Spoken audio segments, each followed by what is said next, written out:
একজন আলেমকে দেখতে পারে না, একজন আলেমের কথা শুনতে পারে না, আলেমের সাথে হিংসা, আলেমের সাথে ঝগড়া কেন ভাই? এই কারণগুলো কেন হয়? আজকে এই বিষয়টা নিয়ে কথা বলবো প্রিয় বন্ধুরা। যদি হাতে সময় থাকে তাহলে অবশ্যই কথাগুলো শুনবেন। বর্তমান আমাদের দেশে, বিশেষ করে আমাদের বাংলাদেশে লক্ষ্য করলে দেখা যায় যে আলেম এবং আলেমদের মধ্যে যে ধরনের একটা সমস্যা সৃষ্টি হয়েছে বা হচ্ছে, প্রতিনিয়তই কিন্তু এগুলো কিন্তু বেড়েই যাচ্ছে।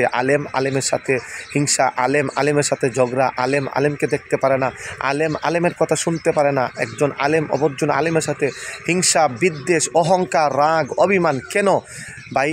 আমরা মাদ্রাসায় পড়াশোনা করেছি, কোরআন হাদিস পড়ে শিক্ষা অর্জন করেছি, কোরআন হাদিস আমরা শিক্ষা নিয়েছি কোরআন হাদিস থেকে। কোরআন হাদিসে বলেছে যে কেউ কারো ওপর, কোনো মুসলমান অপর মুসলমানের সাথে কোনো রাগ, অভিমান, হিংসা, বিদ্বেষ রেখে চলতে পারে না।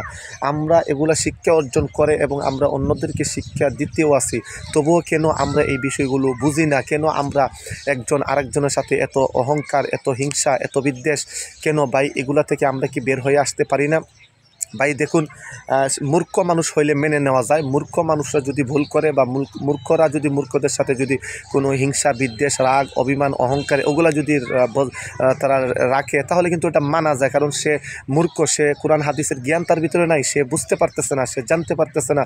কিন্তু দেখুন, মূর্খরা পর্যন্ত তারা একজন অপরজনের সাথে কিন্তু রাগ, অভিমান, গুসা, হিংসা, বিদ্বেষ এগুলা করলে কিন্তু সেটা স্থায়ীভাবে করে না, সেটা স্থায়ীভাবে থাকে না। তারা হয়তো কিছুদিন তাদের মধ্যে একটা দ্বন্দ্ব থাকে বা একটা রাগ অভিমান থাকে, কিন্তু তারপরে কিছুদিন পরে ঠিক হয়ে যায়। কিন্তু আমরা আলেমদের সাথে যদি কোনো ধরনের কোনো দ্বন্দ্ব বাজে, কোনো ধরনের কোনো যদি শত্রুতা, হিংসা, বিদ্বেষ, অহংকার এরকমটা যদি হয়, তাহলে দেখবেন সেটা এত সহজে কিন্তু দূর হয় না।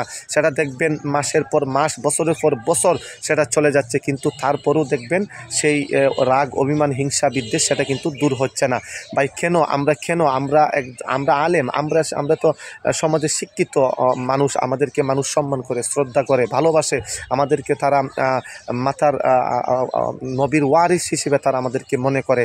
তো আমরা এই জায়গাটার মধ্যে কেন আমরা বের হয়ে আসতে পারতেছি না? কেন আমরা সাধারণ মানুষের বিশ্বাসের পাত্র হতে পারতেছি না বা ভালোবাসার পাত্র হতে পারতেছি না? বর্তমান আমাদের যে অবস্থা, আলেমদের মধ্যে যে অবস্থা আমি দেখতেছি, হ্যাঁ, প্রত্যেকটা জায়গার মধ্যে প্রবলেম। তো এগুলা কিন্তু সাধারণ মানুষ দেখে কিন্তু তারা কিন্তু আমাদের প্রতি কিন্তু তারা আস্থা হারিয়ে ফেলতেছে, আমাদের প্রতি তাদের ভালোবাসা কিন্তু কমে যাচ্ছে ভাই। তো যে কথাগুলো বলতেছি, আমরা কিন্তু এই বিষয়গুলো থেকে আমাদেরকে বের হয়ে আসতে হবে। আমরা দেখুন, আলেমের সাথে আজ কামড়াকামড়ি ভাই কেন? কিসের কারণে? কেন আপনার সাথে আমার কিসের দ্বন্দ্ব? বা আপনার সাথে আমার সাথে আপনার কিসের দ্বন্দ্ব? কিসের কারণে? দেখুন, আমরা এক আল্লাহর দ্বীন এই দুনিয়াতে আমরা প্রচার করব, প্রতিষ্ঠা করব, আর নবীর তরিকা মতো আমরা চলবো এবং অন্যদেরকে চলার আমরা আহ্বান করব এবং আল্লাহর বিধিবিধান এই জমিনের মধ্যে প্রতিষ্ঠা করার আমরা কাজ করব। কারণ নবী নেই, নবীর কাজ এখন আমাদেরকে করতে হবে। আল্লাহ পাক আমাদের সবাইকে এই কথাগুলো বুঝার এবং আমল করার তৌফিক দান করুন। আমিন।